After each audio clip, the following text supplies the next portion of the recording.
Good afternoon. Hi there, kids. It's Stevie Coyle here at Mighty Fine Guitars in Lafayette, California with the Friday noontime Facebook webcast. Trademark copyright. Patent applied for. Checking to see who's here and that we're actually going out. Have I got something to show you today? Holy smokes is the only word that comes to mind, as you may have noted. This is a Klein Kauffman guitar, designed by Steve Klein, built by Steve Kauffman. Unbelievable. Not unprecedented, because there have been lots of Kleins made over the years. But this one, you'll see. Hang on just a second. Let me make sure we're going out on the airwaves here. And all your ships at sea and all like that. Yep, looks like it. Okay, good. Come on in. Enter and sign in, please. There we go. All right. So here it is. It's immense. It really takes two hands to port this thing around. Look at this. It's a very large guitar. I look like Kilroy behind it, and I'm a tall guy.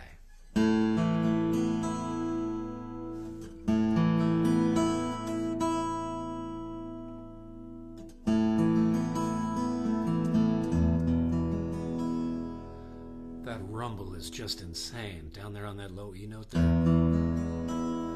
haven't even tried this yet. I just restrung it. It just came from a show where it was on display. Steve Kauffman drove it by and said, "Here, sell this one." $18,500. But I'll show you why, some of the whys of it in just a little bit.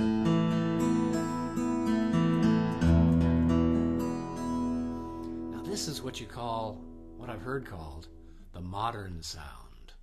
This is big and bright and brassy and tons of sustain. But it also has lots of boom to it. Feels like it's going to shake itself right off my lap. And even with a bare thumb, it even gets boomier. Whoa. And it's still going. You know how frequently on a guitar the trebles will sing right out and have lots of sustain? This one, it's big all the way across the EQ curve.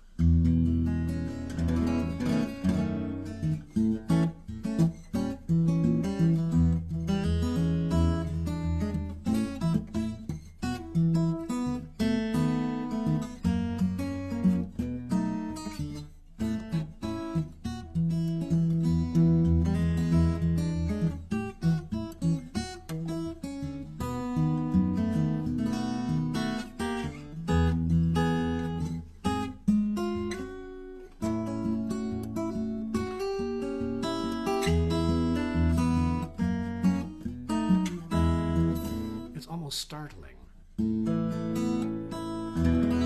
It does things so differently. Some of us grew up with the Martin sound in our ears and then in our hands if we were lucky enough to lay hands on one. By the way, if you run across a D18, 232192, 67 or 68 as I recall, just always wondered what happened to it. It's not exactly one of those ones that got away because I was ready to move on to a guitar with a wider fingerboard. But anyway, those of us that grew up with Martins and Gibsons in our ears, this is a beast of a horse of a different color.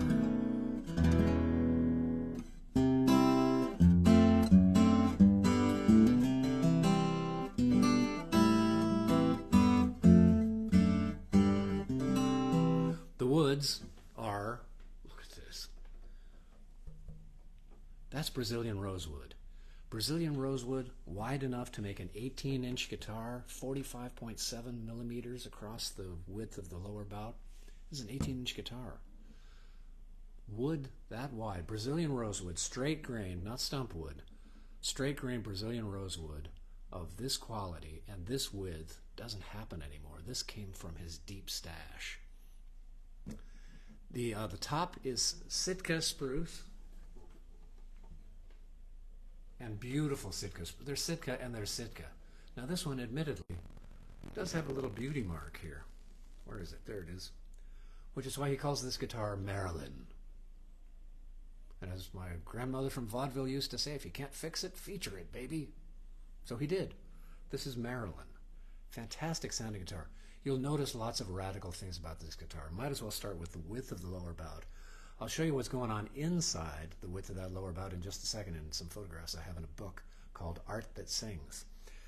But using principles from a guy named Kasha, better known, I suppose, for building classical guitars, one of his principles was the bass side of the bridge should be wider than the skinny part, than the treble side of the bridge, which is skinnier. And it's a very low profile bridge. It's sitting up just a little bit off the top. Also, the thought was don't penetrate the top with peg holes, with bridge pin holes. Do these little standoffs. There's like a little tiny nail there sticking up out of the bridge. And the ball end fits over that and then loops around this little standoff and goes over individual bridges, which is some of the sound that you're getting. I was going to say I'd be hard pressed. I would be unable to tell you what that does specifically for the sound. But the sound of the guitar is so different. I hope it's kind of coming through on the microphone here, because it's so very different.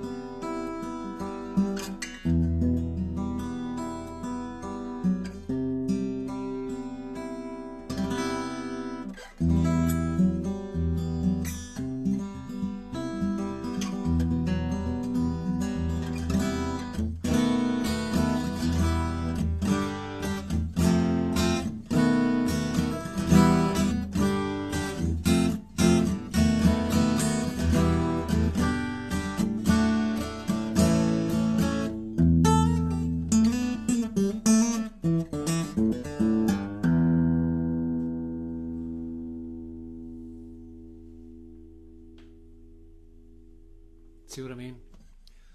Kind of astonishing. I'm going to try alternate tunes. Oh no, let me continue with some of the radical features here. Things you won't find on many other guitars. A bolt-on neck with only that much of a heel showing.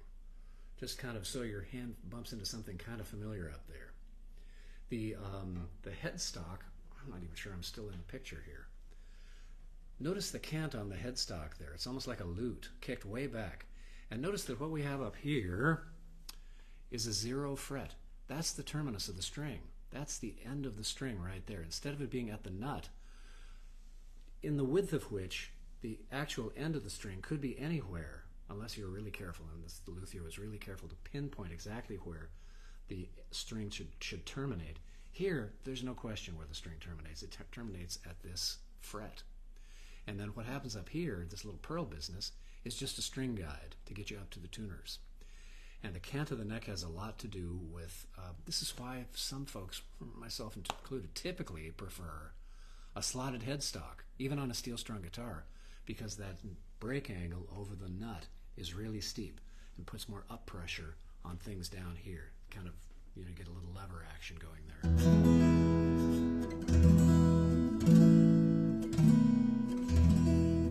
How much, you ask? $18,500. That's right. And kids, I have the best job in the world. I sit here doing my thing. You've heard me tell this story before. I do my thing. I'm answering email. I'm taking pictures. I'm talking on the phone, visiting with people when they come into the shop. And people walk in with guitars and say, "Here, will you sell this for me?" I'm a lucky lad. All of these guitars, 60-odd guitars I think I have in the shop at the moment, all came in that way. I didn't solicit any of them. They all walked in the door for some reason. Somebody said, "I'm not playing this," or in this case, "I just built this." Steve Kauffman, by the way, they walk in and say, "I have this guitar, please help me sell it." That's what I do. This guitar was built by Steve Kauffman, as were almost all of the Klein guitars you might have seen out there. And you might recognize this body profile from, I should really figure out which one it is. There's a Joni Mitchell record that uses this kind of silhouette as the imagery for the cover art. And Joni is a big fan of Klein guitars. In fact, another divergence. I'll get to my point, and I do have one momentarily, but for another little side trip. apparently, and I wish I could find this video, Joni was doing a video for Klein way back when, and she was talking about, well, I like this and this and this, and you may recognize this from Joni Mitchell having played it, or Leo Kottke, or Jesse Colin Young, or any number of other people who play Klein guitars. She was doing a video for Klein, and somebody off camera said, "Hey Joni, what's that chord you're playing?" And she said, "Oh, that's the chord of longing." And the place just went quiet like that. And she said, "Oh yeah, and this is his chord, and there's her chord, and here's the conflict chord, and here's the rainbow chord." And she thought in terms, that's how she identified chords, were with the emotional content. And the whole place just thought, wow, we're in the presence of greatness, and they were. So anyway, back to the construction of the guitar. Steve Klein has built most of the guitars that Steve Kauffman has built most of the guitars that under the Klein name, and now they share the name, Klein Kauffman. Steve Klein, great designer, who used a lot of those Kasha principles that we talked about down here. Used a lot of those Kasha principles, and built the first 20-odd Klein guitars, and then he said, "Oh, wait a minute, Kauffman is a much better builder than I am. Let's just go with him as the builder, and we'll share the name." Smart and savvy and very cool, Steve Klein. The guitar is set up beautifully. It intonates fantastically well. Cover me, I'm going in.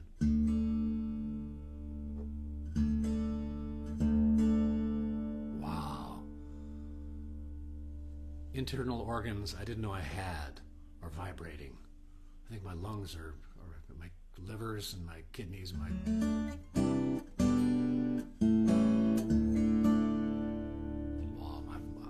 eyeballs are vibrating in my head. Really special guitar.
It's a thoroughbred. It's one of those guitars that I find myself playing along and thinking, oh, I wonder if it does this. It does that.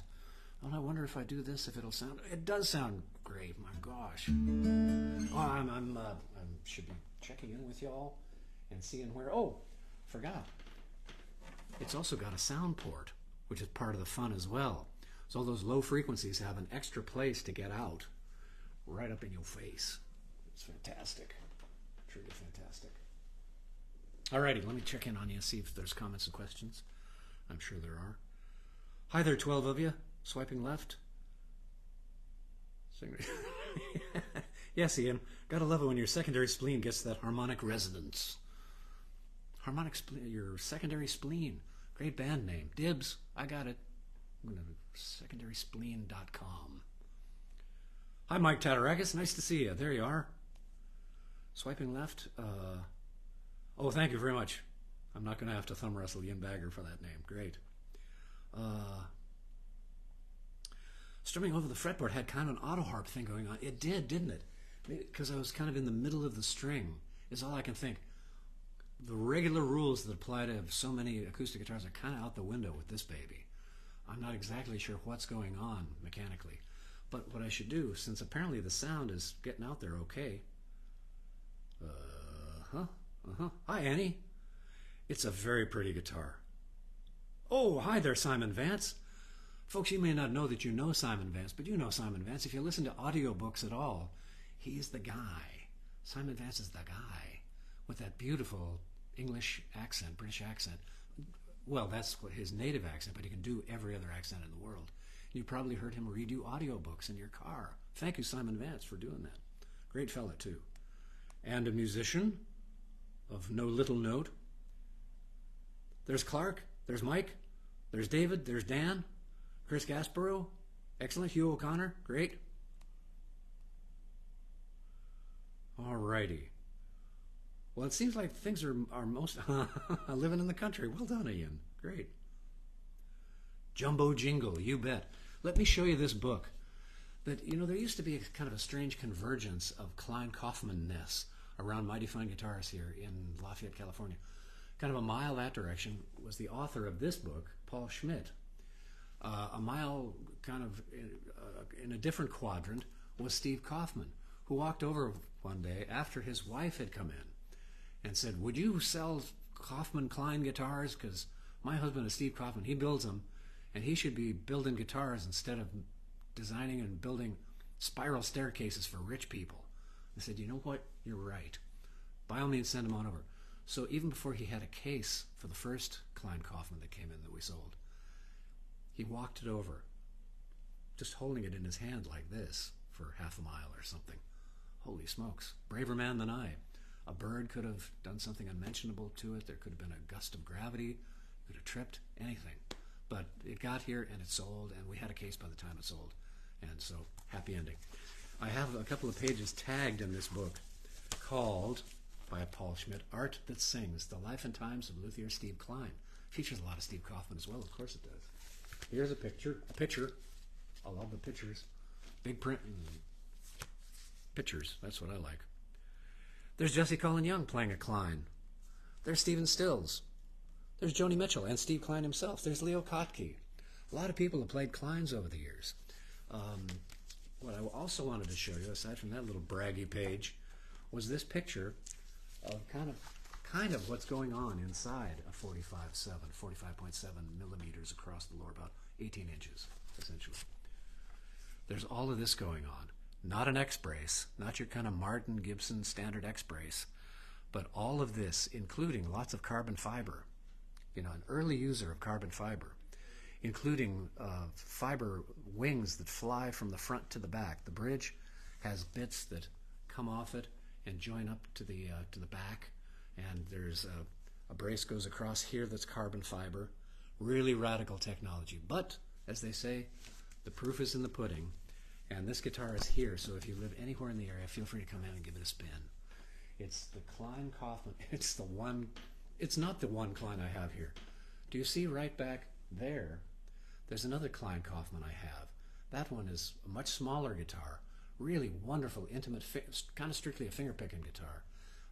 That's the 39.6, much smaller. That's the Muriel Anderson model that is back in the shop after having been out for a while, and the fella sadly passed away. And so the guitar came back, so we're going to try and find another good home for it.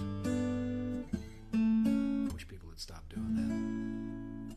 Sign of the time, of my times, of our times, those of us of a certain vintage.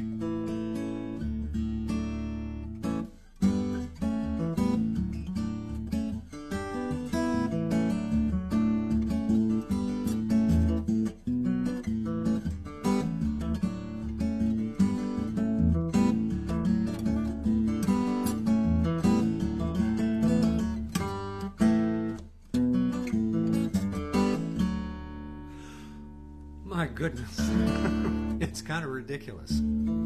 Now, when you come into the shop, do play it, but don't play it first, because it's going to make anything else in the shop sound skinny by comparison. But by all means, come in and play it. But play all the others first.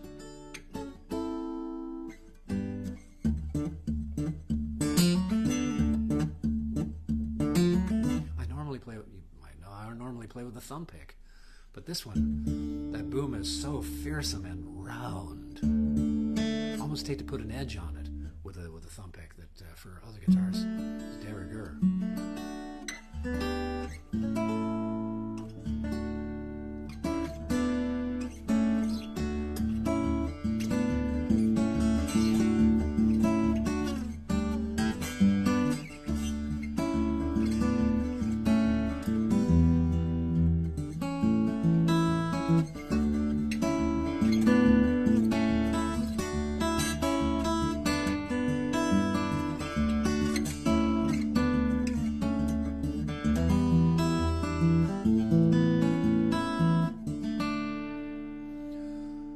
on that note, I'll leave you all to lunch.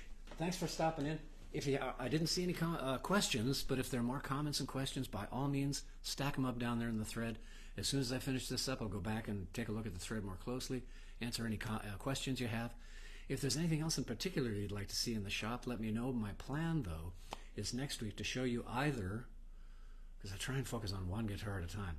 There's a somewhere between 1928 and 1934, hard to tell because all of the stuff is kind of scrubbed off, Gibson L4. That's the round hole archtop. Very cool, very cool. Didn't know how it was going to, once I restrung it, had no idea. As I was restrung it, I thought, boy, I hope this is going to sound good and the neck is going to be okay. It's fine, it sounds great. And in this shop, kind of a steal. Somewhere in the high 2000s, 2800, 2900, something like that. Great old guitar. Very cool. Tons of vibe on it. And there's also a 1967 or 68 D28 back in the shop. Not the one that just went out. That one went out and is staying out, and the guy is wild about it. But there's another one that came into the shop, and there's another, I think it's a 69 D28 coming in. So I'm going to be kind of D28 heavy, because a lot of people, again, of a certain vintage, that's what they ask for in a shop like this. Got any Martins? Got any Dreadnoughts? Got any D28s? Going to have two in the shop here pretty quick, and just going to restring this one and see what it does. It's got very heavy gauge strings because the current player is an alternate tunings guy. But I'm going to change the strings out and see what it does in standard tuning. And there's another one coming in this afternoon that I'll do the same thing with and see how it goes. So I might have two of those in the shop real soon. I've nattered on at length. Thank you for enduring. Your tenacity is really quite remarkable. But do tune in on Fridays at noontime if you can. Do feel free to spread the word. Share this video with like-minded souls if you like. I'm going to bounce this over to Instagram as well, and perhaps YouTube as well. So great to see you all. Thanks for tuning in. Your old pal Stevie Coyle here, signing off from Mighty Fine Guitars in Lafayette, California. Down the road, everybody.